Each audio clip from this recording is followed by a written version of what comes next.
প্রথমবার মা হওয়ার পর যে প্রশ্নটা মনের মধ্যে বারবার ঘুরপাক খায় সেটা হলো নর্মাল ডেলিভারি না সিজারিয়ান সেকশন, আমার জন্য কোনটা ভালো।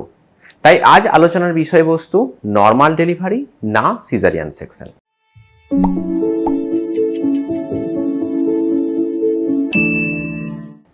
নমস্কার, আমি doctor Sukhamay Barik, consultant obstetrician and gynaecologist. Once again, welcome to Sampriti. As we all know, Sampriti is a platform where we talk each and everything about women's health. প্রথমেই বলি, normal delivery আর caesarean section দুটো সম্পূর্ণ ভিন্ন delivery method. উপযুক্ত সেটআপে normal delivery caesarean সেকশনের থেকে মা এবং বাচ্চা দুজনের জন্যই অনেক দিক থেকে নিরাপদ এবং উপকারী। নর্মাল ডেলিভারির সফলতা নির্ভর করে মূলত তিনটে ফ্যাক্টরের উপর। নাম্বার 1, মায়ের মোটিভেশন। নাম্বার 2, ডাক্তারবাবুর সদিচ্ছা। নাম্বার 3, উপযুক্ত পরিকাঠামোযুক্ত হসপিটাল। নর্মাল ডেলিভারির সবথেকে গুরুত্বপূর্ণ ফ্যাক্টর হলো মায়ের মোটিভেশন।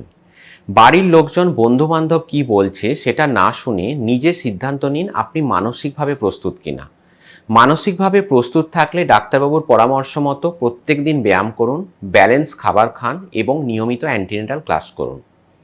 প্রেগনেন্সির আগের বিএমআই বা বডি ওয়েট হিসেবে প্রেগনেন্সি পিরিয়ডে রেকমেন্ডেড ওয়েট গেন হতে হবে। বেশি ওয়েট গেন হলে নর্মাল ডেলিভারির সময় সমস্যা হতে পারে। যাদের প্রেগনেন্সির আগে নর্মাল বিএমআই আছে তাদের ক্ষেত্রে প্রেগনেন্সি পিরিয়ডে ওয়েট গেন হওয়া উচিত 11 থেকে 16 কিলোর মধ্যে। তাহলে নর্মাল ডেলিভারির জন্য মানসিকভাবে শক্ত হতে হবে এবং বন্ধুবান্ধবের উপদেশ থেকে দূরে থাকতে হবে। দ্বিতীয় ইম্পর্ট্যান্ট ফ্যাক্টর হলো ডাক্তারবাবুর সদিচ্ছা। নর্মাল ডেলিভারির জন্য সেই ডাক্তারবাবুর সাথে যোগাযোগ করুন যিনি নর্মাল ডেলিভারি করাতে ইচ্ছুক। এটি মূলত টিম ওয়ার্ক। তৃতীয় ইম্পর্ট্যান্ট ফ্যাক্টর হলো উপযুক্ত হাসপাতাল। নর্মাল ডেলিভারির জন্য উপযুক্ত পরিকাঠামোযুক্ত হাসপাতাল হতে হবে যেখানে রাউন্ড দ্য ক্লক অপারেশনের সুবিধে আছে, কারণ নর্মাল ডেলিভারির প্রসেসে যে কোনো সময় সিজারিয়ান সেকশনের প্রয়োজন হতে পারে।